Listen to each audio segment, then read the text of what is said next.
Oh yeah, baby! Welcome to our new show, House of Champions. YouTube friends, drop in your comments and questions in the chat, and make sure you smash the like and subscribe buttons as we review Tuesday's games in the Champions League. Matchday 6 did not disappoint.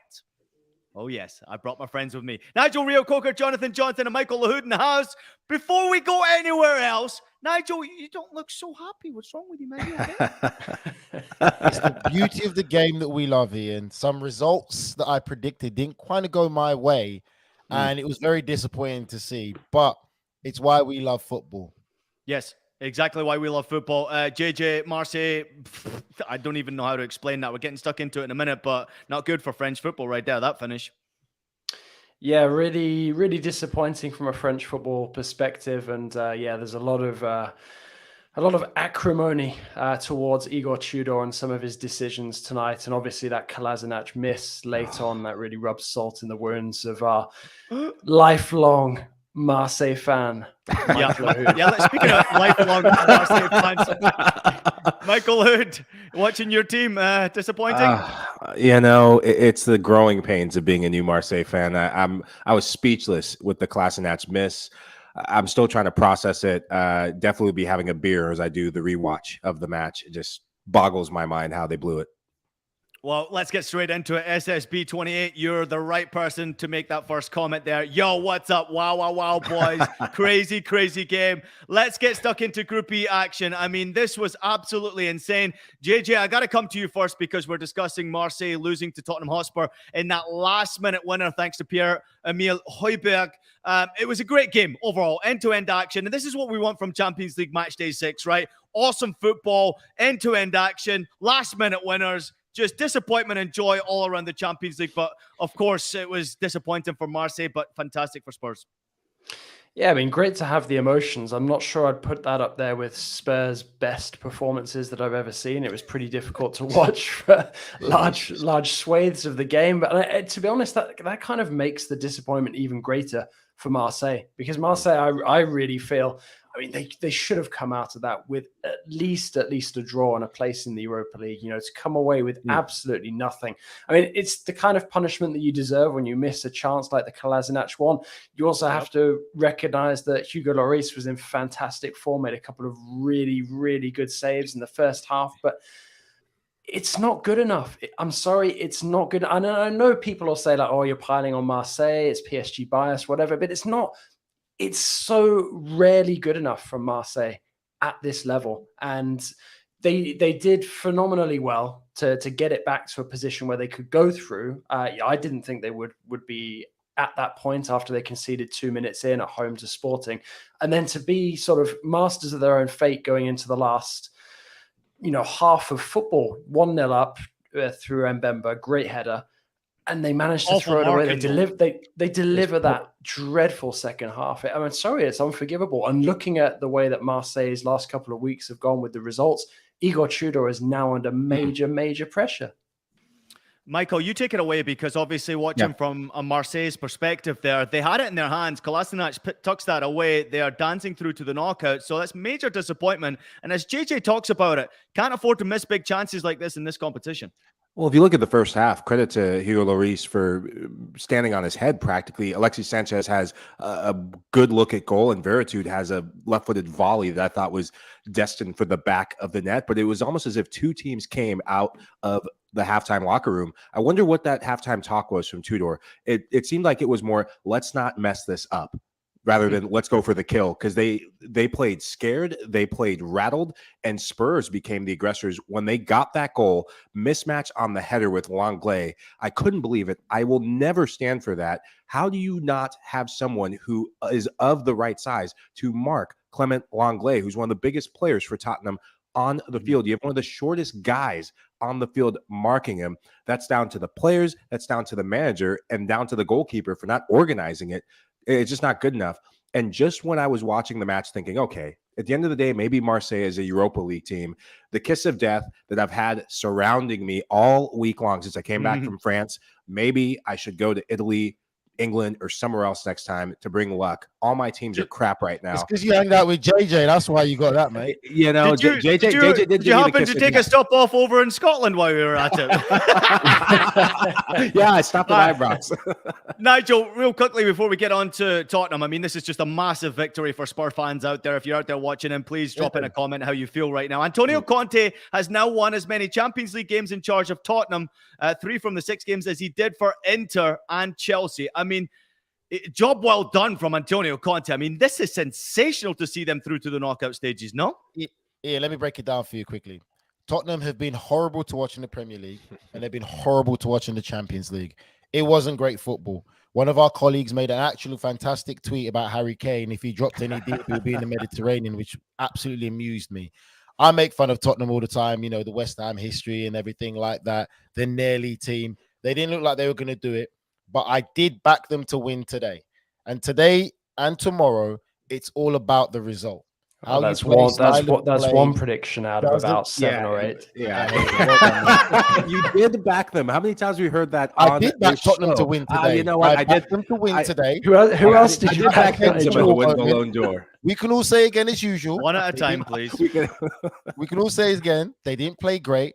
They weren't great to watch, but they got the job done, which is all we're going to talk about right now. So people can say what they want to say. JJ can throw little shots, but at the end of the day, your Marseille and Michael, your Marseille is out of Europe and doing absolutely nothing but twiddling their thumbs. Well, they got the job done. They weren't good enough, but one player I want to give praise on for Tottenham Hotspurs. When you look at the goal scoring charts going into the season, you would have never guessed that Rodrigo Bentancur would be one of your goal scoring threats. I thought he was brilliant in the second half. He was just like a rabid dog, chasing everything down, winning balls, and showing a different side to his game. Traveling with the ball, taking space, and it forced OM to drop back. And and you guys all know this, it just tires you out. It frustrates you when you have to run 60, 70 yards to recoup the ball. And the game started getting stretched. Harry Kane does not look up to speed in the Champions League. Maybe it might be a formation shift that they need to do. He had some golden looks. He did get the assist on the Højbjerg goal, but he wasn't sharp enough. And Harry Kane, do you want me to throw an extra tiny knife in there on Højbjerg? Get an assist. You know that he's got French roots as well, right? Don't tell me OM. You think he cares, JJ, right about now? Don't tell me OM. I'm steaming right now. I said I was gonna have my beer and then let some steam off, but I'm steaming right now. Got a French man. Let me just say this before we move on quickly, right? Let's be real about this. It's the last match day. We all know in this type of situations for the teams, depending on your situation, it's like a cup final. Marseille at home, with all that crowd nonsense we saw, letting off fireworks and all types of things at the Tottenham players' hotel just to make them uncomfortable. Making them uncomfortable at the stadium. They should have got the job done.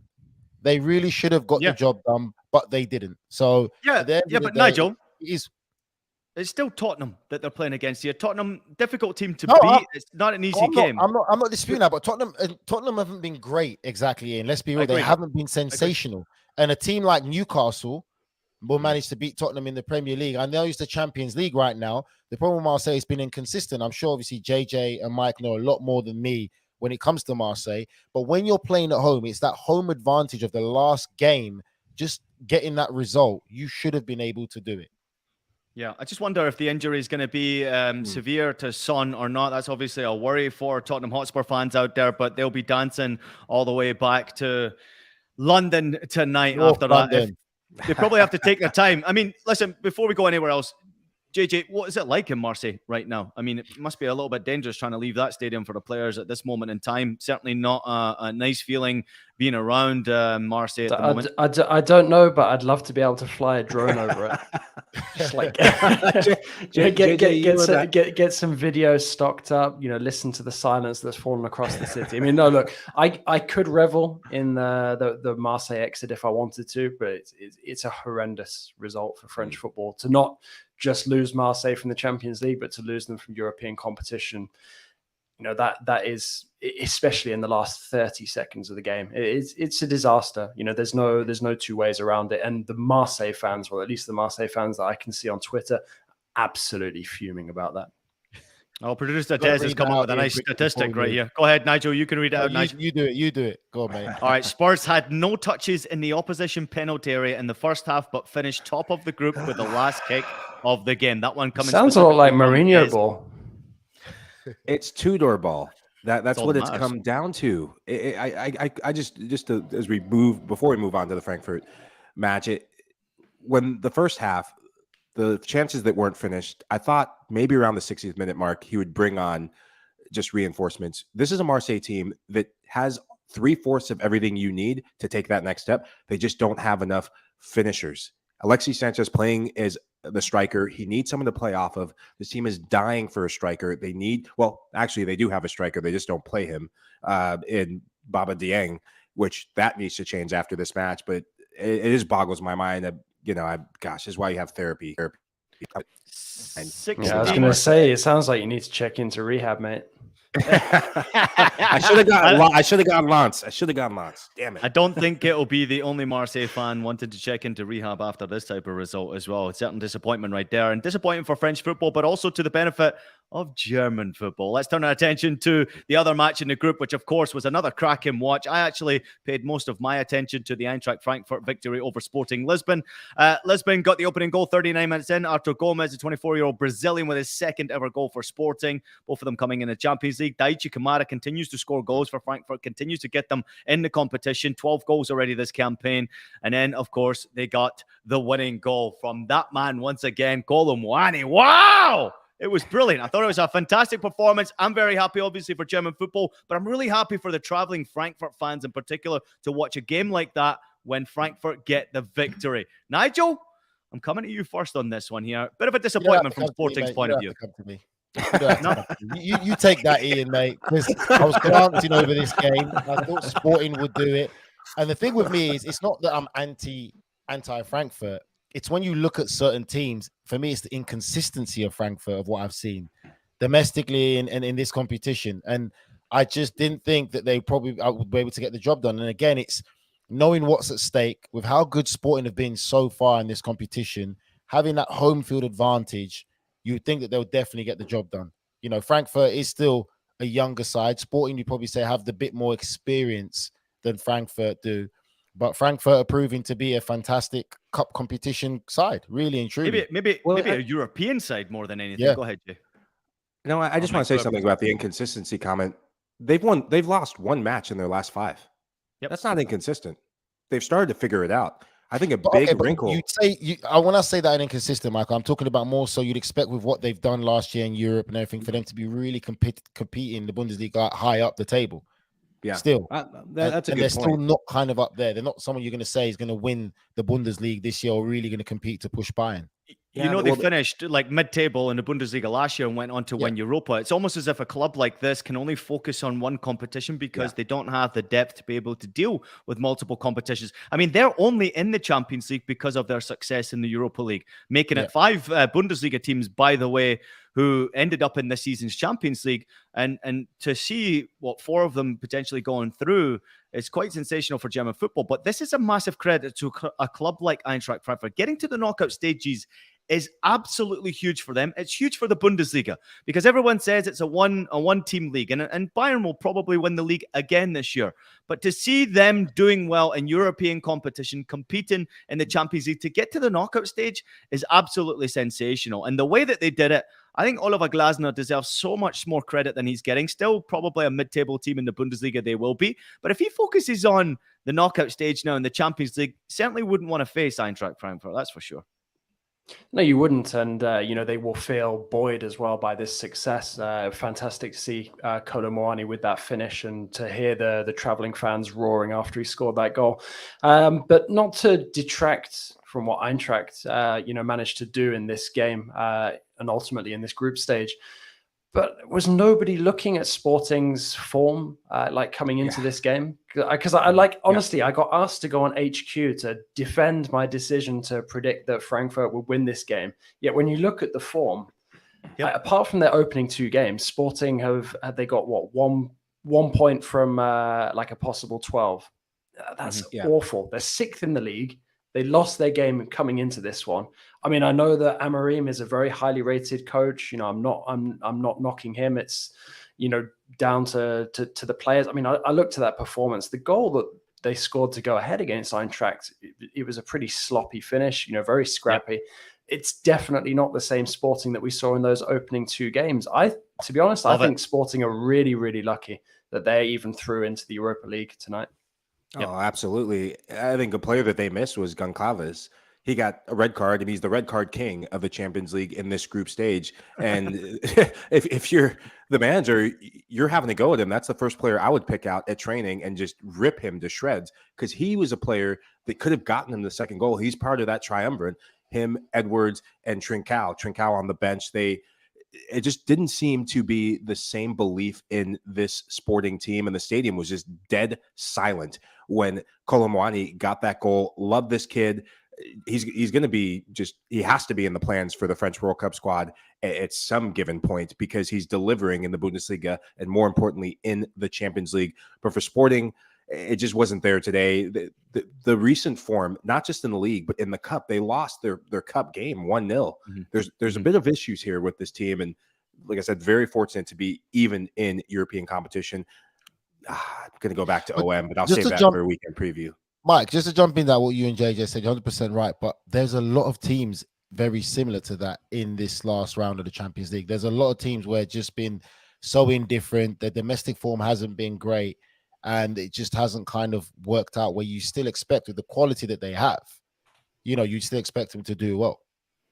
Yep. I agree with you, Nigel. But enough of teams who are actually knocked out of this competition and going to the Europa League. Let's talk about the teams that are through, and that is Eintracht Frankfurt. Eintracht Frankfurt finished the top in the group stage with 10 points.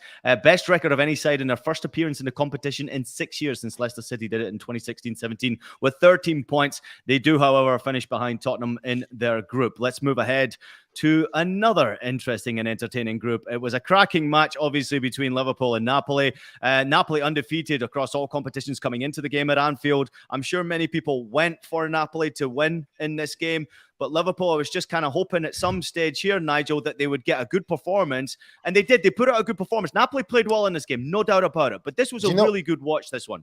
Ian, it was a good game. That's the best way to put it. I think from both teams, it was great. I think Napoli were free-flowing, fluent as they was. They started the game so well. Kvaratskhelia down that left side was starting causing problems. And you see even 10 minutes into the game, every time he got that ball high up left, there was about 3 or 4 Liverpool players around him because they didn't want him to have any influence. It was so open. I was very surprised at Liverpool's performance.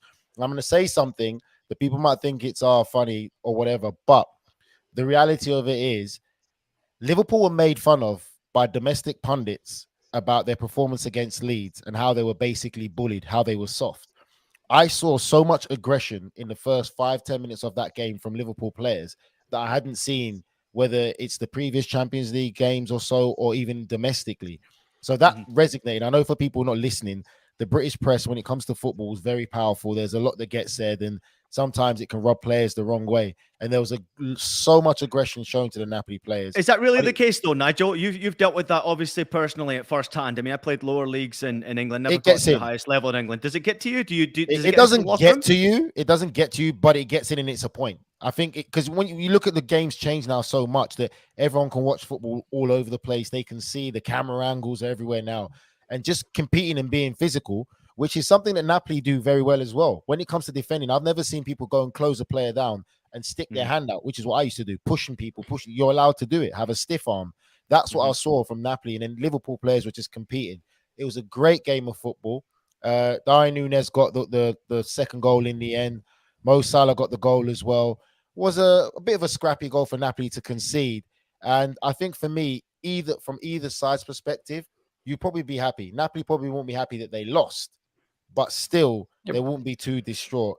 And Napoli not have a case that, you know, their goal, which could have been the opening goal of the match, should have stood. I mean, it was what? It was so like a shard of Ostigard's shirt that was offside. It was also JJ. That's what annoys me about it as well. Before I let someone else jump in, for me, we're trying so hard to make an imperfect game perfect, because for me, a goal of that quality, you just got to give the benefit of the doubt to the attacker. Just an arm or shoulder out. He was offside, Nigel. That for offside. No, bullshit. He's offside. An arm. He's offside. He's No, armed. he is. He's off. It's not It's a just him. shirt. Victor Osimhen. Victor Osimhen is also offside on that play, and he Konate. It's offside. It's marginal, but it's still offside. The game has changed. Now we're using technology. One player that I want to go to, and it signifies his importance to this Napoli team. I agree with everything you said about the end-to-end atmosphere. Match day 6 to see both teams go for it. Loved it. One player though that I just, when you see him go off and then goals go in, Lobotka. This is one of the unsung heroes of this Napoli team. He's a rock in that middle of the park. And when he goes off, and Gisa now is going from a box-to-box presence, going back into a limited role. Zielinski comes in. He's more of an attacking midfielder. And, Liverpool, they have every single reason. They had more to play for in this match to prove a point, to come back from the Leeds match. Anfield behind them. The pundits, as you said, looking for a reaction. And for Napoli, so much has gone right for them. This is a small blemish on the record. I look for how they react to the Atalanta game. I wonder if the changes that were made, Osimhen comes off as well. If the Atalanta game at the weekend, that is massive for their title run-in. I wonder if that one eye to the match kind of got in the ears of the players at halftime saying, okay, no one get injured. Don't do anything crazy. Let's just get out of here. If we get a draw, great. If we get a win, great. Let's look to the weekend. I mean, I think there's a lot of different ways you can look at it as well, though. I mean, look at it sort of glass half full for Napoli. They still finish top of the group.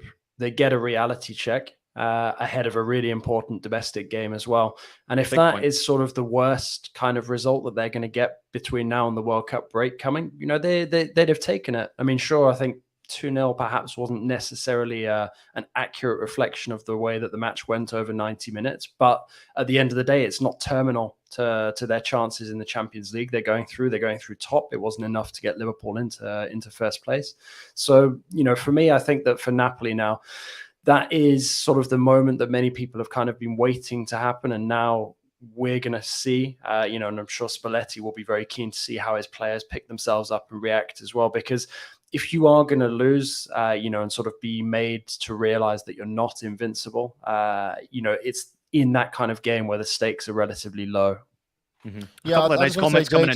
Go ahead, quickly, Nigel. I was going to say, basically, I think for me, when you look at that game and what was at stake, it's very hard. As much as the player wants to create that winning environment, that winning mentality, you do feel like Mike said, maybe the players know the job's done, and it kind of just becomes a showcase game. It's like play to a standard of what's expected, and then whatever the result will be. That's how I feel it can be at times, because there's nothing really to gain for it. It's not really a cup fight. I think if there was a lot more at stake, we would have seen a complete different and probably a lot more aggressive Napoli side. So I think that it's just playing to a high standard as you can, and I'm sure they'll probably learn more from it than not. But again, can't take. Can you not give credit to Liverpool at all, though, Nigel? Can you not give credit to Liverpool? I mean, can I finish? That's a massive win. I was just about to say I give credit to Liverpool's performance because of what I've seen from Liverpool recently in the Premier League. I say I give credit. They competed, they looked good at times, and it was a good performance. It's a win. It's a big win for them. A real big win. Hopefully they can keep the confidence from this and go on. Still don't look 100%. I'm not quite convinced. I'm not.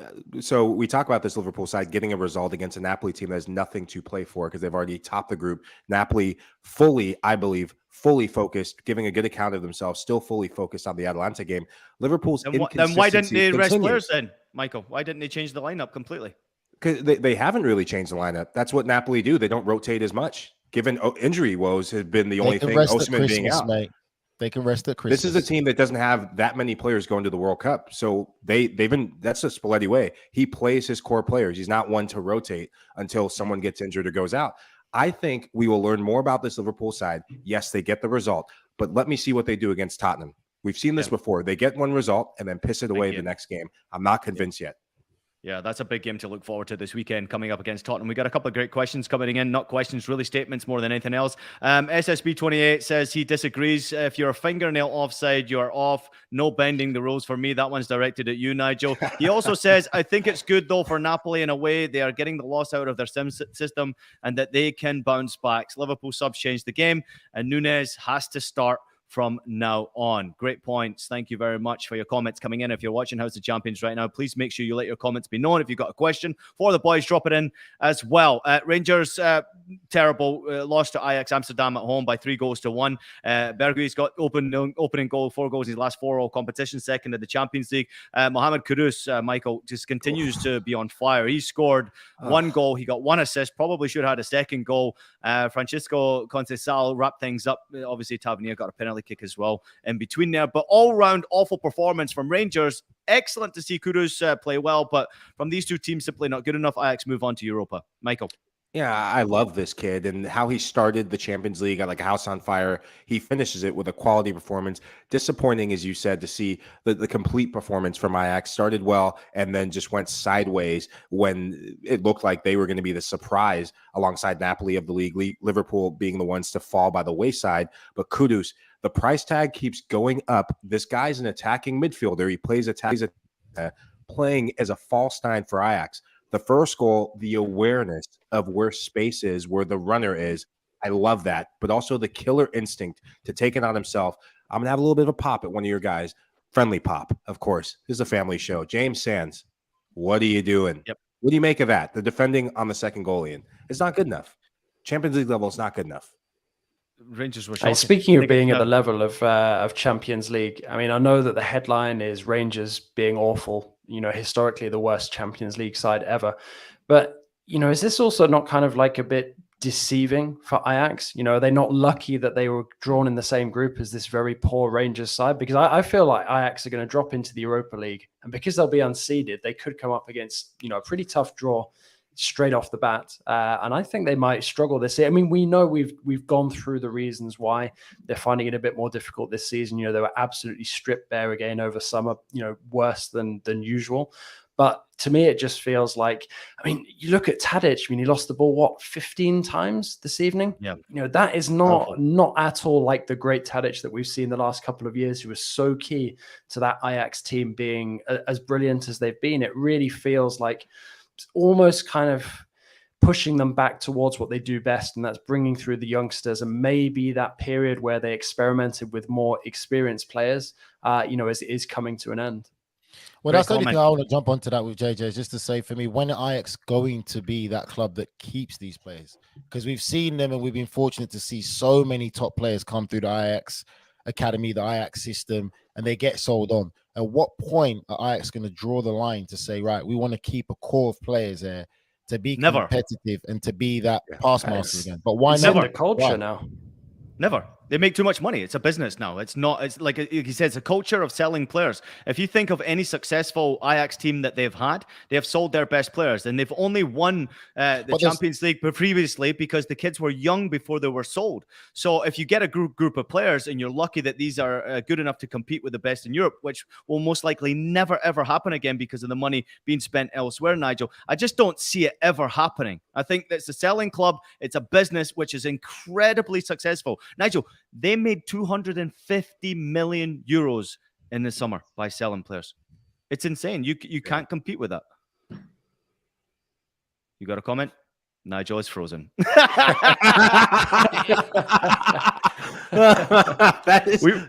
finally managed to shut him up. That's a mic drop to break. That is the perfect segue. I love it. All right, let's take a quick break. Comedy When we gold. return, let's take a look at Group C and Group B. We'll hope that Nigel reo-coker is back. That face was just priceless right there. You're watching House of Champions. We'll be right back. The UEFA Champions League on Paramount Plus. 9 months of heart-stopping, hold-your-breath exhilaration. That's brilliant! With more magic and more drama. While the former Bavarian nails it back to the net in Barcelona, an American trades his stars with zebra stripes, and a Norwegian creates sky blue spectacles. So stream every sweat-soaked second of regulation time, stoppage time, and extra time. Beyond magnificent! This is the best of the best of the best. This is the UEFA Champions League. Stream every match live, exclusively on Paramount Plus.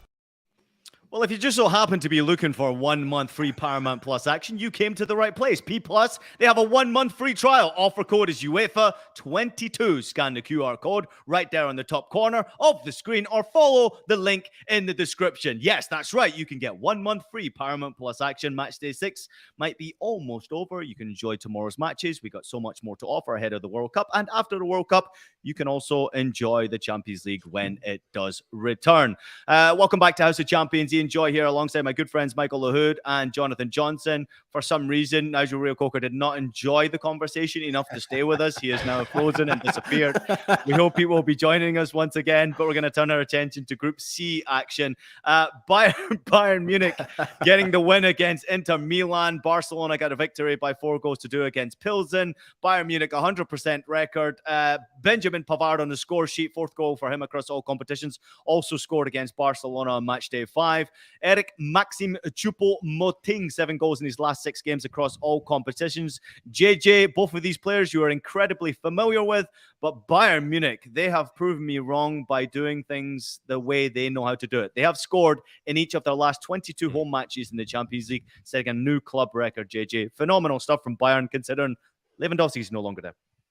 Yeah, absolutely. I mean, sort of machine-like from Bayern. And I think that's probably the most impressive thing, because we've debated whether this Bayern side is really, really sort of has that wow factor, or had that wow factor at the beginning of the season. Obviously, they're starting to find themselves now more and more. Good to see Sadio Mane, starting to bed in.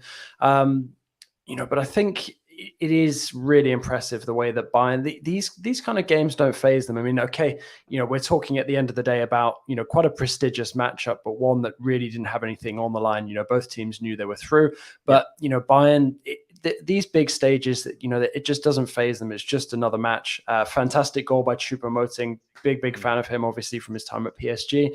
And nice to see him, winning a bit of respect as well with the goals that he's scoring recently, because I think a lot of people had kind of seen him as a novelty over the last couple of years, because of that move to PSG being really unexpected. But he is, I mean, okay, it's maybe difficult to see him as a nailed-on starter for Bayern like it was at PSG as well. But he is a very, very valuable squad player. And, he doesn't just score sort of, these cruddy little tap-ins at the end of games. He's capable of scoring some really nice goals, as we saw tonight. My feelings on Bayern's almost essentially, all French backline. Pavard, I think, is always going to be more of an attacking threat than a defensive stalwart.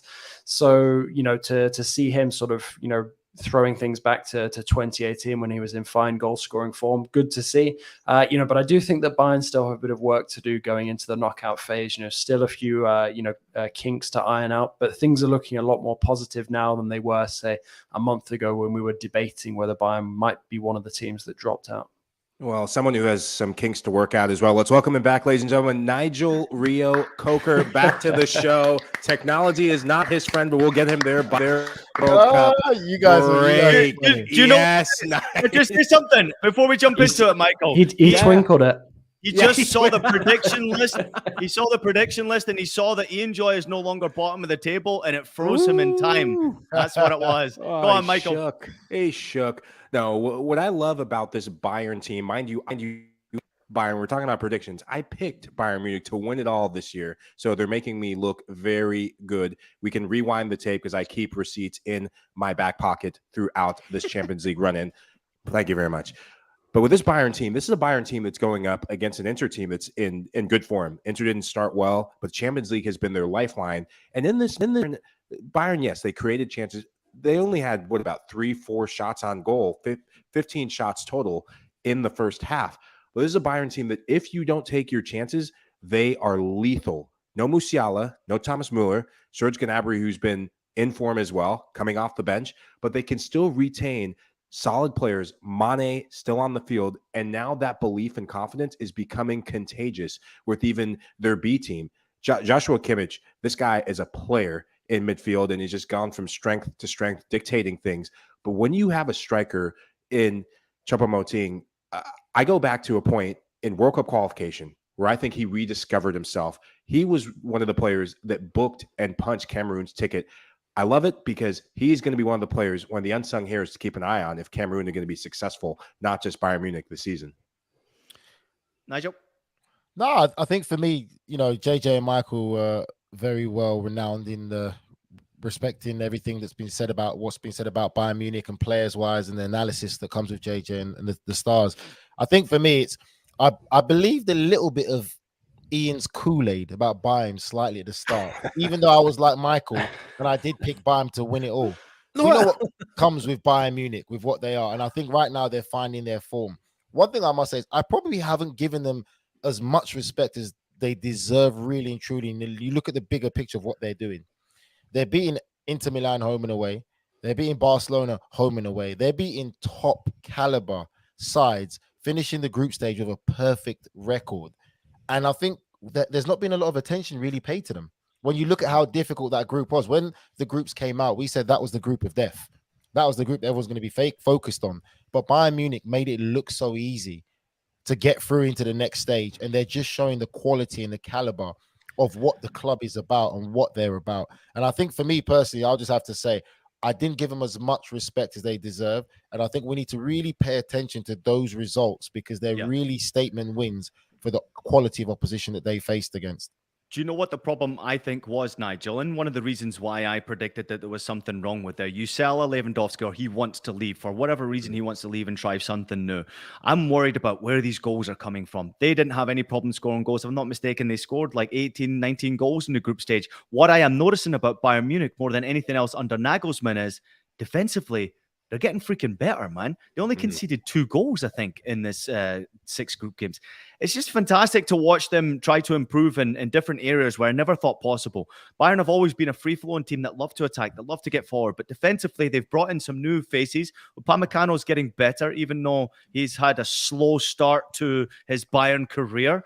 But they have made some signings, young players in particular, that they're trying to implement their ideas and relying also on the experience that they've got within that group. It takes time for that chemistry to gel, defensively, offensively, and in midfield. And if you look at the weapons they have, I don't think Michael Lahoud is too far away from predicting that Bayern Munich could potentially cause a lot of problems. I mean, maybe I'm wrong. Maybe I'm crazy for thinking this now, but it's certainly proven me a hell of a lot wrong. And watching the Bundesliga, had it not been for a last-minute winner from Union Berlin, they'd be top of the Bundesliga right now as well. So it's certainly looking rosies right now for Bayern Munich. Anything else to add before we move on to Barcelona and the La Liga losers?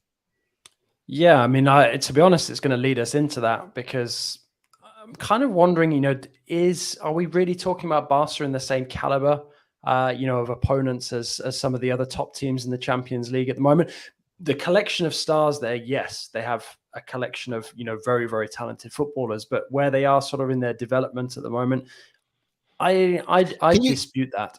But JJ, can you really say it's a development? Because we're looking at squad for squad and players and everything like that. Let's be real. They're not renowned for producing not world-class talent. They're producing top-class talent already from their academy system. And you look at their squad. Barcelona have a very good squad where they should be competitive in this competition. So we can't really say, oh, they're not there. No, they are there. I agree. It's just not working out. And then when you get Lewandowski, as Ian just said, when Bayern Munich lose a player like him and Barcelona get a player like Lewandowski, that expectancy and that burden goes to another level. And they should have made it out of that group for the group stages, at least the minimum, in my opinion. Yeah, I mean, there's different ways to look at it, but I guess I'm maybe basing my opinion on Barca sort of over the last 3 to 5 years, when in my opinion they have dropped off as a power on the continent, and they're not one of the best teams in Europe. I think they have one of the best squads in Europe on paper now after a very bizarre summer, but for me, I'm waiting to be really impressed by Barca, in terms of, how this squad is coming together. I feel everything has come together very, very quickly, very dramatically, and needs success in a very short space of time for it to be anywhere, close to maintainable for Barca. But I guess that leads us into the whole debate on La Liga and sort of where, La Liga actually stands in Europe at this moment in time. If you take away that Real Madrid Champions League success last season, how successful has La Liga been on sort of the European front in the in the last season or so? Well, Villarreal made the semi-final last year, did it not? Yes. Yeah. They did. I think La Liga is still the standard bearer for European competition. They've proven that in the last. Yes, English teams have made a bit I of a wouldn't call push them the to get standard back in. bearer, though, Mike. I won't Look call at them how the many standard teams. bearer. Look at how many teams have been in the last decade. How many teams have won or made the finals in European competition? Okay, Predominantly then La you do Liga comparison teams. to the English Premier League as well. The amount of English Premier League teams that make it to the last four at least, and everything in finals as No, well. the finals, not the last four, not the last eight, the finals. Spanish teams, until English teams consistently do that, or other teams, yes, a Liverpool have their turn. Yes, a Chelsea City do it in 2020, but Madrid come and do it. Madrid's been in the finals. It feels like every other year Madrid they're is in the final. Madrid is the only Atleti flag before bearer. that, Barca before that. In the last decade, La Liga is the European standard. What I think with this Barcelona team and their La Liga struggles, the pressure is so paramount on this team, on this group. They have an amazing squad, and that Madrid game, that El Clasico, everything was put in that bucket. The Bayern game, they outplayed Bayern, and the pressure just seemed to mount so much on Lewandowski's shoulders, so much on these players' shoulders that it was just too much. I just wonder, now that they're in the Europa League, the pressure and the expectation is to win it all. And it's almost as if they don't win by 6 goals, it's a failure. And no other team is really playing with that sense of pressure this season. Maybe a handful of others, maybe City because they have Erling Haaland, but Barcelona, their financial situation, how they've gone about getting players, the expectation is through the roof. And I think that'll break these players by season end. I mean, I think the temptation as well is just to talk about Barca and Real, because the malaise for La Liga teams goes deeper than them. You know, Sevilla are not the power that they once were in the Champions League, where they look like they might be capable of competing. Sure, they're dropping down to the Europa League, so that is sort of more their level in terms of sort of this kind of exclusivity they seem to have with the Europa League. But I mean, looking at Atleti, I mean, Atleti are not a European quality team at the moment in the way that they're playing. They should be, considering some of the players that they can put up. But I mean, you look at that table to get pipped to third by Leverkusen. I mean, I was kind of hopeful that Leverkusen would come off when we talked about it through the predictions, but really, I didn't actually believe that Atleti would finish bottom of that group, and here we are. That to me is quite a worrying sign for La Liga. The third best team, dropping out of Europe completely. Yeah, that's. But JJ, it's not even just dropping out of Europe completely. The performances were absolutely embarrassing. That's what it is. It wasn't even like a fighting performance. It wasn't anything that you could say was an identity of an Atletico Madrid side that we've been so used to seeing. That's the more worrying thing. And even watching Diego Simeone's body language on the sideline of the game, normally he's always lost. very dramatic, but he looked lost. Like everything the players did, he was trying to be positive. So you could see that he's already tried to give them the resounding speech, the rah-rah line on the chest, that wasn't working. That now everything they did, even if it wasn't great, he was trying to be positive. Yeah, come on, get back again. And that's not the Diego Simeone that we know. It literally is it looks no like fight, Nigel? lost. No fight, no desire, no commitment for the coach now?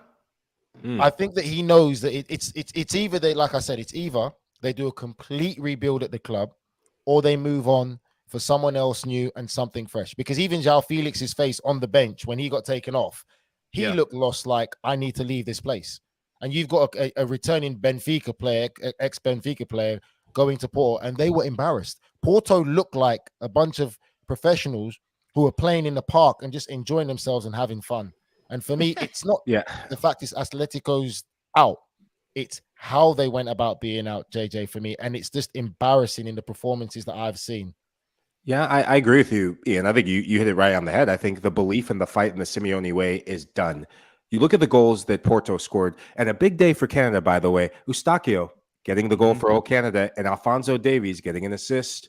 Not too bad for the Canucks. But back to Atleti, because I'm going to hammer them, absolutely hammer them. The effort, if you could do 1 to 10, was -20. On the goals, it just, the belief is gone, heads low, and they're playing back when Simeone really got this team going. 4-4-2, 2 banks of 4. Everyone knew their role. It was connected. Almost you could move the team around like they're all tethered to a string, fighting, hitting on the counter. This is now a team that when they give up a goal, you just know the impending doom is coming. And they couldn't even get a goal of their own. They got an own goal. I thought they were getting an Olympico to close out things. It just sums up their group stage and just sums up where there are. If you talk about there's something's not right with any team, something is clearly not right with Atleti. It's going to be a long season. I want to wrap with a positive, if that's okay. I mean, Porto and Brugge went positive through in this group, and to me, it was absolutely fantastic to see the way Porto performed throughout this group stage, and Brugge in particular. I mean, outstanding to see these two clubs do so well to go through. So let's finish on the positive in Group B. They deserved to go through. They were the two best teams. They were two most enjoyable teams to watch. We'll keep this one quickly, but let's just run through it quickly. JJ, you go, Nigel, and then Mike. I want to hear your opinions on those two just getting through and really creating history. Yeah, absolutely. Deserved. I think Porto are exactly how an established Champions League club should be. They don't always have the strongest squads, but they have that culture. The players know that when they go to Porto, they're going to be expected to challenge for domestic titles and to be competitive in Europe. And they never give, less than a good account of themselves. You never really see them get embarrassed. Sure, they might have the occasional bad result and a bit of a blowout, but they never really disgrace themselves. And I think Brugge is just, they're one of the feel-good stories at the moment. To see a Belgian club, perform like that in the group stage, getting themselves through, it's, I think it's really commendable. It's a shame for them they didn't manage to close out top spot, but still second place, and finishing comfortably above the likes of Bayer Leverkusen and Atleti. That's, definitely a big feather in their cap. No, listen, I agree with JJ. Sorry, Mike. I was just going to say, I think it's great. I think for me, Porto are fantastic to watch today. Really fantastic to watch. And when a club's doing so well with playing fantastic, great football, there was a freedom and a belief, and they're just expressing themselves within that system. It really is good. And everything that JJ said is right. There's an expectancy when you play for Porto. They don't have the big strength in depth as a Manchester City, a Bayern Munich, or one of those historic clubs, as we would say. But they've got enough to really be competitive. And sometimes you just need the luck of the draw and for it to be in your favor. I think Club Brugge, we give them credit for what they're doing. And I think we don't understand how difficult it is to do what they do. Because you look at the young squad and you look at the recruiting, that plays a part. But what Club Brugge do, JJ, and everyone on this panel knows, is they've gone out there and worked to it. They've made it not so easy, but they've made it look easy. Other clubs can copy that blueprint, because there's a lot of young talent in some of these big clubs where they'll never get the opportunity. If you get the network in place, there's other clubs that can emulate what Club Brugge are doing and be just as competitive. Yep. I think what I love from both these teams that they're modeling is these young players, there's an excitement and appetite to go and almost have the audacity to put on a show. If you look at how both teams played against Atleti, they wiped them off the park. When I look at the going to the Wanda Metropolitano Stadium, they had some of their best performances in this group stage. From a Club Brugge standpoint, their commitment to defending, it's a well-oiled machine. Every single player knows their role. Even watching today's match against Leverkusen, it was pragmatic, practical in a lot of ways. But as the game wore on, as Leverkusen were more desperate to get something out of the game, just seeing players, and maybe it's a CONCACAF bias that I have today with O Canada, but Tejan Buchanan, that's a type of club that if you're a young player leaving a state or a young player going anywhere and you want to get your feet wet and ply your trade at a solid club, learn how to be a professional at the highest level, and then have a transfer to somewhere else to continue your career. Clubs like that, I'm all for it. I think the game needs clubs like Club Brugge to thrive in competitions like the Champion for FC Porto. Taremi, this guy, why isn't the club going after him? I think after this season, could it be his last season? This guy scores goals in the Champions League, scored goals last season, doing it again this season. Love watching him play. Yeah, I mean, incredible to see his goals. 5 Champions League goals in his last 3 Champions League games. 12 goals for him personally across all competitions this season. So watch out at the World Cup and let's see what he's all about. But you have to give credit to Porto. Let's not forget they conceded a goal against Atleti. And then the 100th minute in matchday 1, they lost matchday 2 4-0, embarrassed by Brugge, and then won the last 4 group games to top the group. So big credit to Porto, big credit to Brugge for going through. And credit to you boys as well. Awesome stuff as always. We appreciate you. Excellent stuff. We look forward to doing this once again tomorrow to everybody else out there. But thank you so much, everyone, for listening to House of Champions. Please make sure you take a minute to leave us a rating and a review on your favorite podcast platform. We're available on Apple Podcasts, Spotify, Stitcher, and anywhere else you listen to your podcast. We're also available, unfortunately for Nigel reo-coker, on video. So subscribe to us on YouTube, and when Nigel's video doesn't freeze, we're normally pretty good to go on YouTube. Thanks, boys. We'll see you again tomorrow. We'll be back right after the full-time whistle to wrap things up for match day 6 of the Champions League as the group stage finishes. But we thank you all so much for your comments. Thank you for all your questions, and keep that coming. Make sure you're spreading the love as much as you possibly can. Tell your friends, tell your granny. Doesn't matter who it is. Let them know that we are out here. We're continuing to grow the show for you personally. We want this to be your show as well. So make sure you join in the conversation as much as we can. We'll see you all tomorrow after the full-time whistle.